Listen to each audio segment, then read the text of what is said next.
Hello বন্ধুরা, কেমন আছো সবাই? আশা করি সবাই ভীষণ ভালো আছো, সুস্থ আছো। আর আমরাও না এখন একটু ভালো আছি বলতে পারো।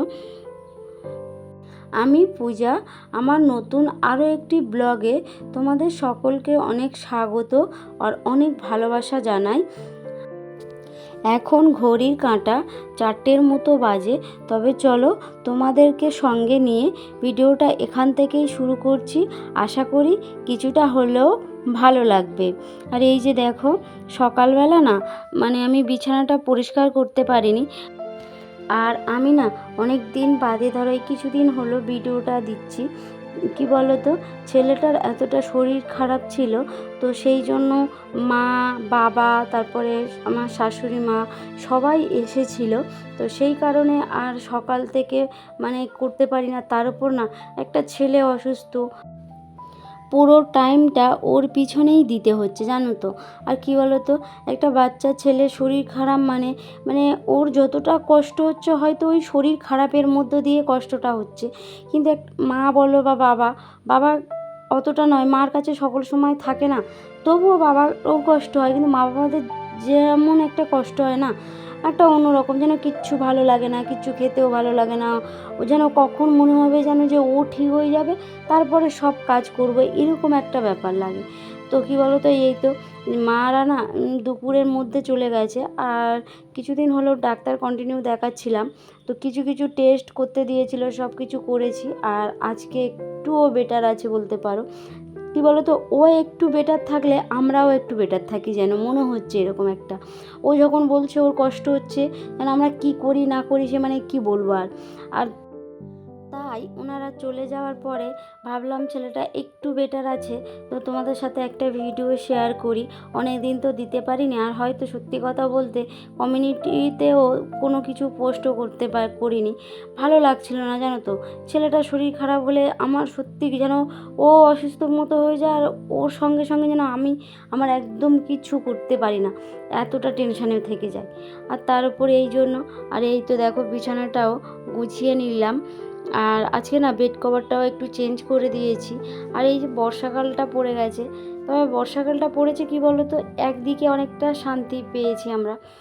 এই যে কলে জল উঠতো না, তারপরে কি বলবো, কিন্তু একদিকে কষ্ট, কন্টিনিউ খুব বৃষ্টি হচ্ছে বলে না আবার এই জামা কাপড়গুলোও জমে গেছে। আর ছেলেটার শরীর খারাপ ছিল, সেরকমভাবেও আমি অল্প অল্প করে যে কেচে নেব সেরকমও কাচা হয়নি।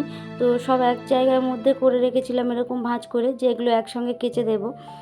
আর এই তো সেগুলো না আমি একটু গুছিয়ে গামলি করে নিয়ে একটু বাইরে রেখে দিচ্ছিলাম।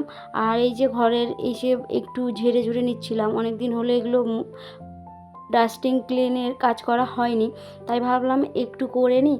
আর ছেলেটা না ঘুমাচ্ছে, এই ফাঁকে একটু কাজটা করছি, কারণ ও ঘুম থেকে উঠলে ওর সঙ্গেই আমার সময়টা দিতে হবে, না তো এতটাই ঘ্যান ঘ্যান করবে, কি বলবো, কিছু করতেও দেবে না। তাই ভাবলাম ও যেটুকু টাইমে ঘুমাচ্ছে না, ওইটুকু টাইমে সব কাজটা করে নিই। আর এই তো বিছানাটাও গুছিয়ে কমপ্লিট করে নিয়েছি, আর একটু ঝাড়ুও দিয়ে নিচ্ছি।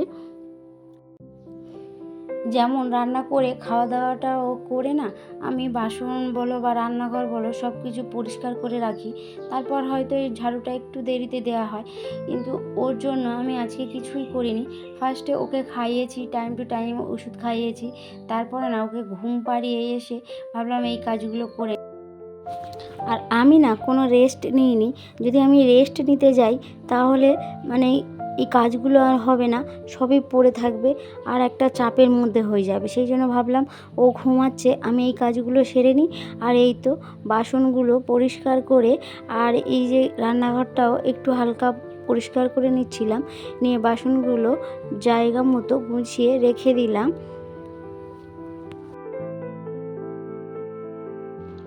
ডাক্তার বলেছে যে ও হয়তো ঘুমাবে, কিন্তু ওকে টেনে ওকে তুলতে হবে, আমাকে তুলে তারপরে ওকে খাওয়াতে হবে ঠিক টাইমলি, তবে এইটা ঠিক হবে। আর অনেক কিছু খাওয়ানো ওর বারণ, সেই জন্য একটু আমি ফল কেটে নিয়েছি। আর এই তো দেখো ওকেও আমি তুলে নিয়ে এসেছি, কিছুতেই ঘুম থেকে উঠছিল না। ও ও নাকি আরও একটু ঘুমাবে। তো আমি তারপর বললাম যে ঠিক আছে তুমি একটু খাওয়া দাওয়াটা করে নাও, নিয়ে তারপরে আবার একটু ঘুমাবে। কী বলতো ওর সামনে আবার এক্সাম আছে। তাও আমি ভাবলাম যে ও আগে ভালো হোক, এক্সাম তো আবার অনেক দিতে পারবে, তাই না বলো? সেই জন্য ওকে আগে একটু ওকে ঘুমাতেও দিচ্ছি। ডাক্তার বলেছে যে ওকে ঘুমাতেও দিতে হবে। আর অনেক দিন জানো তো ও স্কুলেও যায়নি, প্রায় 1 সপ্তাহের উপর ও স্কুলেও যায়নি। আর এই যে ওর কালকে আমি স্কুলেও একটু পাঠাবো, আর ওকে ওই জন্য একটু খাইয়ে দিয়ে আর এই তো হোমওয়ার্ক করতে বসিয়েছিলাম। শুধু জাস্ট হোমওয়ার্কটুকু করেছে। তো ও তো স্কুলে যায়নি, এমনি মানে হোয়াটসঅ্যাপে পাঠায় যেগুলো, সেগুলো আমি ওকে একটু করিয়েছি, করে দেখছিলাম যে ওগুলো ও ঠিক করেছে কি না। আর আর ওগুলো দেখে আমি আবার ওর বইগুলো গুছিয়ে দিচ্ছিলাম। যেহেতু সকালে উঠে না ওর জন্য মানে যেমন আমি টিফিন বানাতাম, ওর কোনো তেলের জিনিস খাওয়া পুরোটাই বন্ধ। তো ওইসব টিফিন কিছু বানাতে পারবো না। তো ওর মানে ভাত খাওয়াতে হবে আর কি। তো সেই জন্য আগে থেকে কিছু কাজ গুছিয়ে রাখছিলাম। তাই ওর ব্যাগটাও আগে গুছিয়ে রেখে দিলাম, যে যেসব বইগুলো নিয়ে ও আর কি স্কুলে যাবে। আর তারপরে ওকে একটু খাইয়ে দেবো। আর ও না ওষুধ খাচ্ছে বলে এত ঘুম পাচ্ছে, খালি বলছে ওর ঘুম পাচ্ছে। মানে এই যে দুপুর থেকে ঘুমাবে, একদম সে রাত্রেবেলা উঠতেই চাইবে না, এরকম ধরে তুলতে হবে। তবে ডাক্তার বলেছে হ্যাঁ ও ঘুমাবে। তো এই যে দেখো, আর আজকে না ওকে একটু ওর ভালো লেগেছে বলছে, ও বলছে আমি দুধ আর আম দিয়ে খাবো। তবে সত্যি আম দুধ ভাতটা সত্যি খুব ভালো লাগে খেতে। ও না খেত না দুধ ভাত একদম, কিন্তু ওই যখন থেকে আম দিয়ে ওকে একবার খাইয়েছি, ও তখন থেকে পছন্দটা করে। তো সেই জন্য আজকের আম ছিল, আর ওর ওই জন্য বললাম যে ঠিক আছে তুমি দুধ ভাতটা খেয়ে নাও।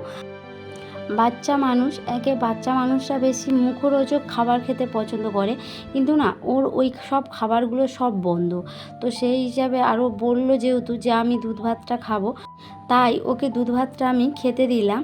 আর কী বলতো তরকারি ও সব মানে কি বলবো সিদ্ধ, কিন্তু ও না ছোটোই থেকে মানে ঝাল জিনিসগুলো খেতে পছন্দ করতো। মানে আমরা সকল সময় যাই খেতাম ও সেগুলো খেত, যে ও ছোটো বলে ওর ওগুলো আলাদা করে দিতে হতো না। আর এই তো ওকে খাইয়েও দিয়ে দিয়েছি। আর এই যা সব ওষুধগুলো ওকে খাওয়াতে বাকি ছিল না, ওগুলো খাইয়ে জায়গা মতো গুছিয়ে রেখে দিচ্ছিলাম। তাহলে বন্ধুরা ভিডিওটা আজকে এই পর্যন্ত। কেমন লাগলো কমেন্ট করে জানাতে ভুলো না। আর যদি কোনো আমার নতুন বন্ধু ভিডিওটা দেখে থাকো তাহলে কমেন্ট করে জানিও। আর এই বোনটির বা দিদিটির যদি ভিডিওটি ভালো লেগে থাকে তাহলে একটু সাবস্ক্রাইব করে পাশে থেকো। আর এই যে দেখো এখন নিরুকে একটু ঘুম পাড়াবো, মানে ঘুম পাড়াবো বলতে ও ঘুমিয়ে পড়বে, তো ও বলছে মা একটু মাথায় হাত বুলিয়ে দাও, আমাকে ঘুম পাড়িয়ে দাও। তাহলে বন্ধুরা ভিডিওটা আজকে এই দিয়েই শেষ করছি। দেখা হচ্ছে আমার এরকম কোনো একটা নতুন ভিডিওতে। টাটা।